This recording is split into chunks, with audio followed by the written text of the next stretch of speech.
Good morning మిత్రులందరికీ నమస్కారం. చేయూత కొత్త పెన్షన్లకు సంబంధించి ఒక లేటెస్ట్ ఇన్ఫర్మేషన్ రావడం అనేది జరిగింది. ఆ ఇన్ఫర్మేషన్ వివరాలను ఈరోజు మీకు ఈ వీడియో ద్వారా తెలియజేస్తాను.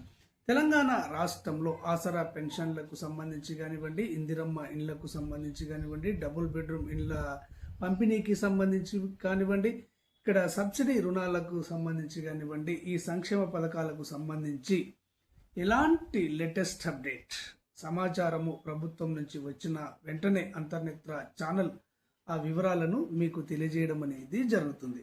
ఈ సమాచారం మీ మొబైల్లో రావాలి అంటే, మీకు తెలియాలి అంటే తప్పకుండా అంతర్నేత్ర ఛానల్ను సబ్స్క్రైబ్ చేసుకొని చూడండి. ఇక వివరాల్లోకి వెళ్ళినట్లయితే, చేయూత కొత్త పెన్షన్ల మంజూరును ఈ నెల 15వ తేదీన ప్రారంభించడం జరుగుతుంది అని చెప్పేసి ఒక వారం రోజులుగా వార్తలు రావడం అనేది జరుగుతుంది.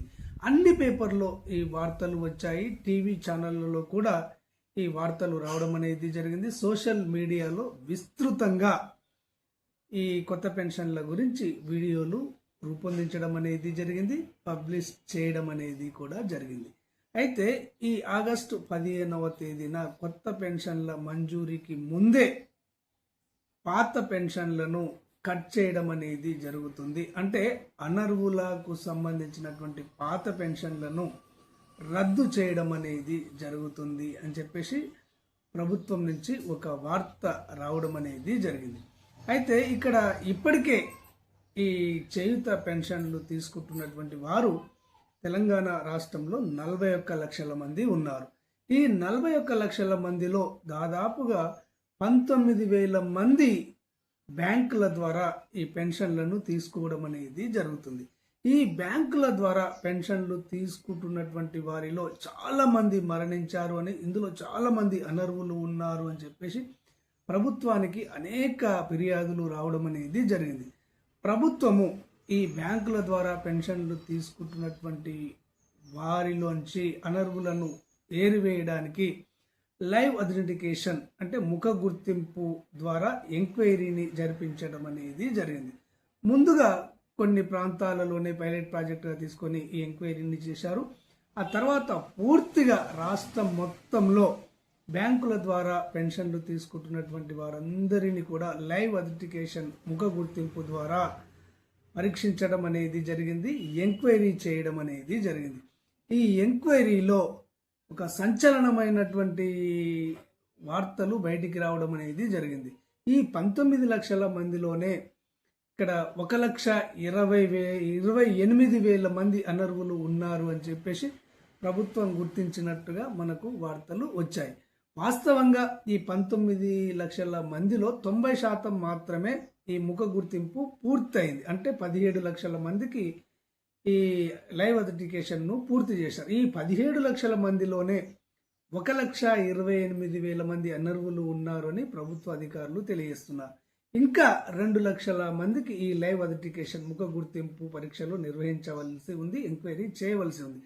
ఈ 2 లక్షల మందిలో ఇంకా 20-30 వేల మంది అనర్హులు బయటపడే అవకాశం అనేది ఉంది అని ఉన్నతాధికారులు తెలియజేస్తున్నారు. ఇప్పటికే లైవ్ ఐడెంటిఫికేషన్ ద్వారా గుర్తించబడ్డటువంటి అనర్హులు 1,28,000 మంది, ఇంకా 2 లక్షల మందిని పరీక్షిస్తే ఇంకా 20-30 వేల మంది బయటపడే అవకాశం ఉంది.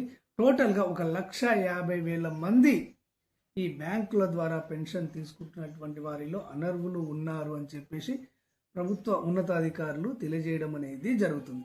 దీంట్లో మరణించినటువంటి వారి సంఖ్యనే ఎక్కువగా ఉంది అని తెలియజేస్తున్నారు. ఇప్పటికే 66,000 మంది మరణించినటువంటి వారి పేరు పైన పెన్షన్లు తీసుకుంటున్నారు అని, ఆ తర్వాత ఇతర రాష్ట్రాల వాళ్ళు కూడా తెలంగాణ రాష్ట్రంలో పెన్షన్లు పొందుతున్న వారు ఉన్నారు అని, అనర్హులు కూడా ఈ బ్యాంకుల ద్వారా పెన్షన్లు తీసుకుంటున్నారు అని చెప్పేసి ప్రభుత్వ ఉన్నతాధికారులు తెలియజేయడం అనేది జరిగింది.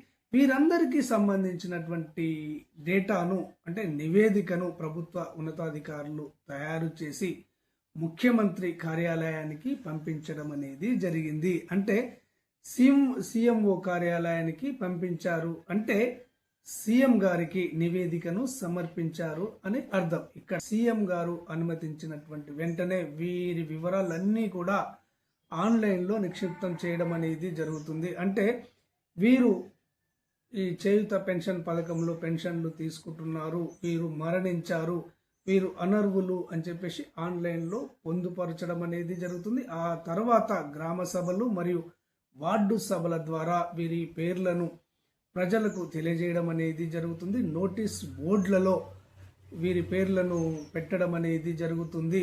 ఆ తర్వాత నెల నుంచి వీరి పెన్షన్లను కట్ చేయడం అనేది జరుగుతుంది. అంటే ఈ ఆగస్టు నెల నుంచి ఈ అనర్హులకు పెన్షన్లను నిలుపుదల చేయడం అనేది జరుగుతుంది. ఆగస్టు నెల నుంచి నిలుపుదల చేయడము అంటే ఇక్కడ మనకు ఒక 2 నెలల పెన్షన్ను వెనుకగా ఇవ్వడం అనేది జరుగుతుంది. మనకి ఇప్పటికీ జూన్ నెల పెన్షన్ను ఆగస్టు 6వ తేదీ వచ్చినా కానీ ఇంకా కొన్ని జిల్లాల్లో పెన్షన్ల పంపిణీ జరగలేదు. అంటే ఇక్కడ జూలై నెల నుంచి ఈ అనర్హుల పెన్షన్లను తొలగించడం అనేది జరుగుతుంది. ఆ తర్వాత ఆగస్టు నెల నుంచి కొత్త పెన్షన్లను శాంక్షన్ చేయడం అనేది జరుగుతుంది. ఆగస్టు నెలలో కొత్త పెన్షన్లు శాంక్షన్ చేసినా కానీ వీరికి సెప్టెంబర్ నెలలోనో అక్టోబర్ నెలలోనో వీరికి పోస్ట్ ఆఫీసుల ద్వారా పెన్షన్లను ఇవ్వడం అనేది జరుగుతుంది. ఇది మీరందరూ గుర్తుపెట్టుకోవాలి. అయితే ఈ కొత్త పెన్షన్లను కూడా అందరికీ ఒకేసారి ఇవ్వడం జరగదు అని చెప్పేసి కొంతమంది ఉన్నతాధికారులు చెప్పిన దాని ప్రకారము మనకు తెలుస్తుంది. ఇక్కడ ముఖ్యమంత్రి ఆదేశానుసారము మొదటగా సికిల్ సెల్ ఎనిమియా, హిమోఫిలియా, రక్తహీనతతో బాధపడేటువంటి వారికే ఈ కొత్త పెన్షన్లు మంజూరు చేయాలని ప్రభుత్వ ఉన్నతాధికారులు భావిస్తున్నట్టుగా మనకు సమాచారం అనేది ఉంది. ఈ హిమోఫిలియా, సికిల్ సెల్ ఎనిమియాకు సంబంధించినటువంటి వ్యాధిగ్రస్తులు రాష్ట్రం మొత్తంలో కూడా ఒక 8,000 మంది వరకు ఉన్నట్టు ఉన్నతాధికారుల దగ్గర సమాచారం అనేది ఉంది. ఈ 8,000 మందికి మొదటి విడతలో ఈ ఆసరా కొత్త పెన్షన్లను ఇవ్వనున్నారు అని చెప్పేసి, ఆ తర్వాత ఇప్పటికే దరఖాస్తు చేసుకున్నటువంటి వృద్ధులకు కానీ, వితంతువులకు కానీ, ఒంటరి మహిళలకు కానీ, గీత కార్మికులకు కానీ, చేనేత కార్మికులకు కానీ, ఎయిడ్స్ బాధితులకు కానీ, బీడీ కార్మికులకు కానీ, ఠేకేదారులకు కానీ విడతల వారీగా ఈ కొత్త పెన్షన్లను మంజూరు చేయనున్నట్టుగా మనకు ప్రభుత్వ ఉన్నతాధికారుల ద్వారా తెలుస్తుంది.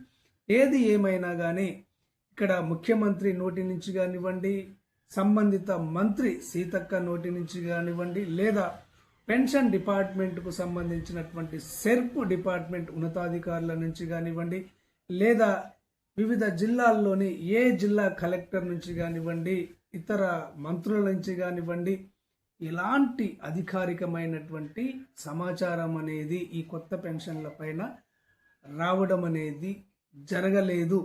పేపర్లలో వచ్చిన వార్తలను బట్టే మనకు ఈ కొత్త పెన్షన్ల సమాచారం అనేది తెలుస్తుంది. ఇక 2-3 రోజుల్లోగా ఈ కొత్త పెన్షన్ల శాంక్షన్కు సంబంధించి ప్రభుత్వం విధి విధానాలను రూపొందించి జీవోను రిలీజ్ చేస్తుంది అన్న సమాచారం కూడా మనకు వార్తల ద్వారా తెలియడం అనేది జరిగింది.